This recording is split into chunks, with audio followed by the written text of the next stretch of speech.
Sir, Bharat में जातिगत व्यवस्था के बारे में कुछ बोलिए। बेटे, मनुस्मृति में अथर्ववेद की एक शाखा राम रहस्य उपनिषद में स्कंद पुराण के छठे खंड नागर खंड के अध्याय 239 श्लोक नंबर 31 में एक बात साफ साफ लिखी गई है, जन्मना जायते शूद्र कर्मणा द्विज उच्यते।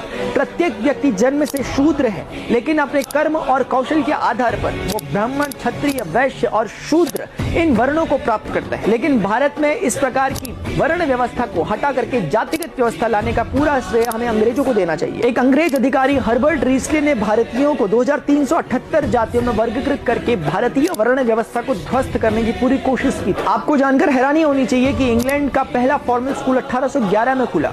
उस समय भारत की स्थिति ये थी कि भारत के 7,50,000 गांवों में से 7,32,000 गुरुकुल हुआ करते थे, यानी कि प्रति एक गांव में प्रति एक गुरुकुल, जिसमें 18 तरह की विद्याओं का ज्ञान दिया जाता था। लॉर्ड मैकाले अपने पिता को लिखे एक खत में लिखता है कि यदि मैं भारत में लंबे समय तक राज करना है तो मैं यहाँ की सांस्कृतिक शिक्षा व्यवस्था को ध्वस्त करना होगा। और इसीलिए 1858 का इंडियन एजुकेशन एक्ट भी आया था, जिसकी ड्राफ्टिंग मैकाले ने। उसके तहत भारतीय गुरुकुलों को गैर कानूनी घोषित कर दिया गया। इतिहास इस बात का प्रमाण है कि GW लूथर और टॉमस मुनरो नाम के दो अंग्रेज अधिकारियों ने जब भारत की साक्षरता दर को नापने की कोशिश की तो उत्तर भारत में 97% और दक्षिण भारत में 100% साक्षरता दर्ज की गई।